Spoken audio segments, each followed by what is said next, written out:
Ever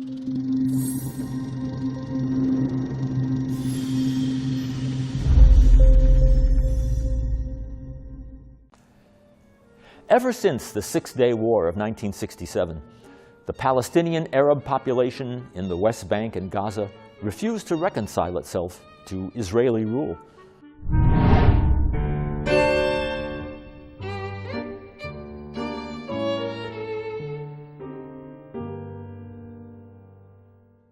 Open revolt broke out in November 1987 with the Intifada, or uprising.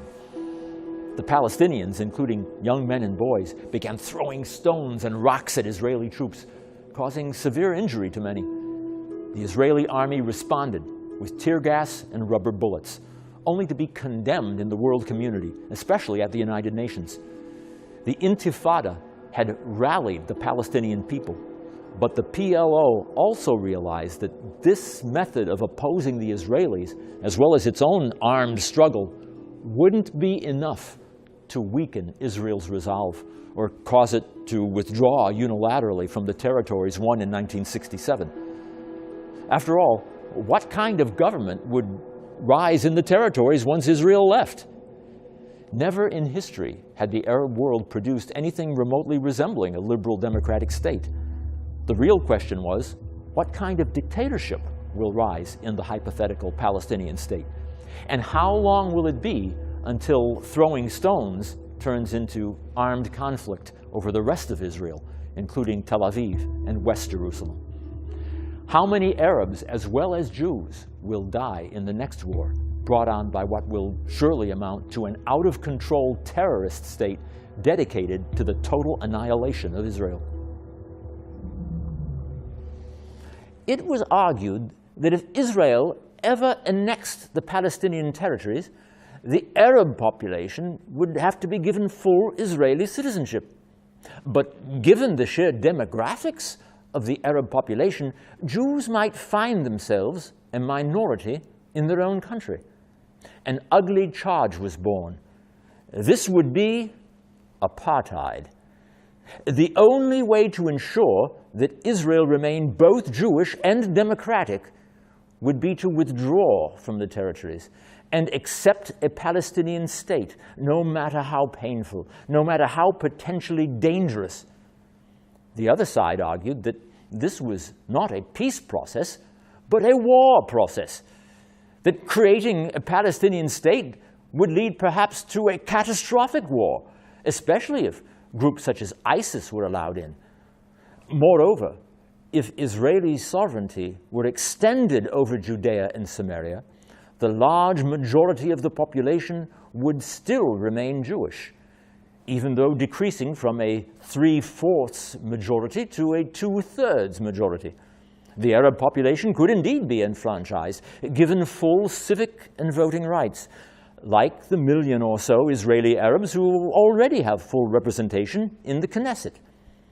As with so many other issues, there are adherents and detractors on each side of the debate. The winners and losers are in this case decided in Israel's own internal court of public opinion. The Palestinian National Council, a government in exile, had in 1988 accepted the two-state solution as envisioned in 1947 by UN Resolution 181. But could they be believed? Was this just a ploy? In any case, the Palestinians began to seek a negotiated settlement based on Resolution 242, which called for Israel to withdraw from territory captured in the 1967 war, and Resolution 338. This would reduce the state of Israel to Galilee in the north, West Jerusalem, and the Negev Desert in the south, and a thin coastal strip between 9 and 11 miles wide where Tel Aviv lay sandwiched. So desperate was the Israeli government for an end to the conflict that in 1993 it participated in secret talks in Oslo, Norway, resulting in a declaration of principles. It called for a 5-year transitional period in which Israeli forces would withdraw from occupied territories, and a Palestinian Authority would be set up, leading to a permanent settlement. The status of Jerusalem, including its potential division between Jews and Palestinian Arabs, would be left until later. The declaration was signed on the White House lawn in September 1993 in the presence of Israeli Prime Minister Yitzhak Rabin and PLO Chairman Yasser Arafat. It was followed by a peace treaty with Jordan in 1994. 2 years later, Rabin was assassinated at a rally in Tel Aviv by a right-wing Israeli who was convinced that Israel's God-given right to Judea and Samaria had been betrayed. Israel's brief euphoria over a potential peace deal came to a screeching halt. The dawn of the new millennium saw continued fighting between Israel and the Palestinians, as well as interference from outside forces. From July 11th to 24th, 2000, Israeli Prime Minister Ehud Barak and Palestinian National Authority Chairman Yasser Arafat met with U.S. President Bill Clinton at Camp David to negotiate a final settlement based on the Oslo Accords. Despite progress on other issues, the two sides could not reach an agreement on Jerusalem. Barak was willing to go to extraordinary lengths to reach a compromise solution, including the division of Jerusalem. But when Arafat was pressed to sign a paper announcing a final end of the conflict, he walked away. On September 28, 2000, Ariel Sharon, Israel's Minister of Foreign Affairs, visited the Temple Mount in Jerusalem. His visit ignited a violent revolt from the Palestinians, which started the Second Intifada, also dubbed the Al-Aqsa Intifada. In December 2000, with his term in office about to end, President Clinton introduced a two-state solution that gave the Palestinians roughly 97% of the West Bank, sovereignty over their airspace, and control over Arab neighborhoods in Jerusalem, including the Temple Mount. Clinton also proposed that an international force replace the Israeli Defense Force, the IDF, in the Jordan Valley. However, the proposal stipulated that refugees could only return to Israel with Israeli consent. On December 27, 2000, the Israeli government accepted the proposal. However, the deadline passed without a commitment from the Palestinians, and the window for negotiations closed. Sharon replaced Barak as Israel's prime minister, and President Clinton's term ended. In 2001, Palestinians carried out some of the most horrific suicide bombings and terrorist attacks in years. Hamas and the Al-Aqsa Martyrs Brigade claiming responsibility for the majority of them. They killed Israeli civilians at cafes, bus stops, and supermarkets. In retaliation, Israel unleashed bombing raids on Palestinian territory and sent troops and tanks to occupy West Bank and Gaza cities. After the 9/11/2001 terrorist attack on the World Trade Center, the Palestinians' terrorist group Hamas, as well as Hezbollah in Lebanon, were linked to Al-Qaeda, and pro-Osama bin Laden demonstrations were held in Palestinian-controlled areas of the West Bank. During Passover, a Hamas suicide bomber killed 30 Israelis and wounded about 100 others at a Netanya restaurant. In retaliation, Israel launched Operation Defensive Shield, an effort to stamp out terrorist attacks. In 2002, while preparing to invade Iraq, the U.S. pushed the Palestinians to reform their government and eliminate support for terror groups. The U.S. formed a group with the European Union, the United Nations, and Russia, known as the Quartet, that produced a roadmap for peace, envisioning the creation of a Palestinian state by 2005. When British, US, and Australian armed forces invaded Iraq in 2003, the Palestinians supported Saddam Hussein. His regime sheltered Palestinian militants and provided money for families of suicide bombers. Iraq quickly fell, and in April, Mahmoud Abbas was appointed Prime Minister of the Palestinian Authority. But Arafat put himself in charge of a new security force, which violated roadmap conditions. Suicide bombings, terrorist attacks, and retaliation continued. By the fall of 2003, it became clear that the roadmap led to a dead end. In 2003, the Israel Labor Party pressed for a security barrier along the 1948 Armistice Green Line to prevent suicide attacks. After Ariel Sharon and his Likud party won a landslide election, he embraced the Labor Party's barrier idea, but changed the barrier route to include Israeli settlements. Sharon's route was condemned by both Palestinian and Israeli peace groups. But of course, no barrier was needed prior to Oslo, when Israel controlled the security of the territories. It was the very creation of the Palestinian Authority that allowed the terrorism to fester. And the very idea of a two-state solution would obviously mean that a barrier would be a permanent reality. By September 2005, Prime Minister Sharon withdrew all Israeli settlers and soldiers from Gaza. But Israel retained control of the border crossings and continued periodic raids on Gaza. On January 4th, 2006, Sharon suffered a stroke, leaving Israel leadership in the hands of Ehud Olmert, the new centrist Kadima party leader. Also in January 2006, the Palestinians held parliamentary elections.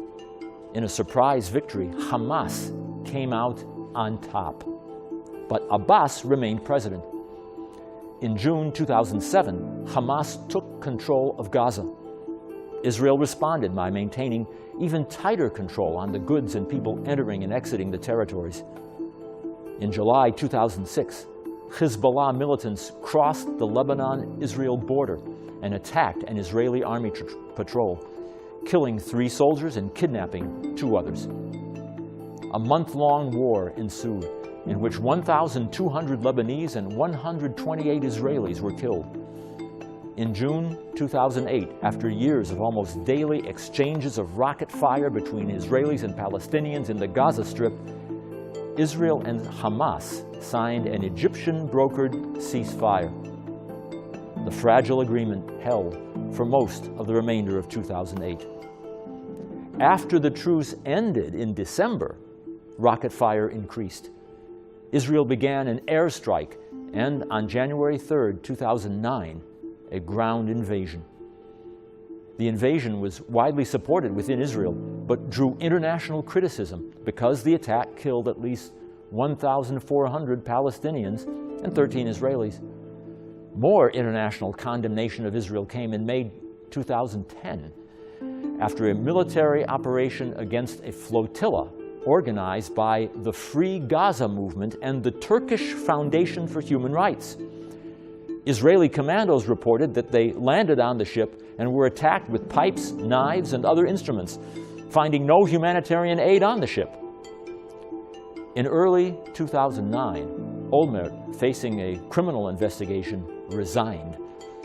Subsequent parliamentary elections produced inconclusive results, divided between the centrist Kadima party led by Foreign Minister Tzipi Livni, Netanyahu's Likud party, the right-wing Israel Beitenu party, and the Labor Party. Benjamin Netanyahu formed a coalition government with Israel Beitenu and the Labor Party. Following U.S. pressure, Netanyahu promised that Israel would support a two-state solution and end the construction of new settlements while allowing for natural growth of the settlements. In 2011, Fatah and Hamas, the rival Palestinian parties, signed a reconciliation accord. The deal reworked the Palestine Liberation Organization, which had previously excluded Hamas. the Palestinians also requested membership in the UN, giving up on talks with Israel. Throughout the fall of 2012, militant groups in Gaza fired rockets into Israel with increasing frequency. Israel responded in mid-November with a major attack on Gaza. Israel continued to target members of Hamas and other militant groups in Gaza, and Hamas launched several hundred rockets, with some hitting Tel Aviv. In November 2012, the UN approved an upgrade from the Palestinian Authority's observer status to that of a non-member state. That would allow Palestine access to international organizations such as the International Criminal Court. Palestine could therefore file complaints of war crimes against Israel.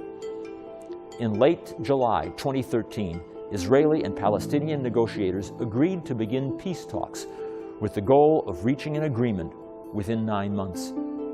But by November, the peace talks were on the verge of collapse when the Palestinians said that no deal would be better than one that allowed Israel to keep building settlements. On January 11, 2014, former Prime Minister Ariel Sharon died, having been in a coma since suffering a stroke in January 2006. In April 2014, the troubled peace talks hit another snag when Palestinian leadership and Hamas forged a new reconciliation agreement.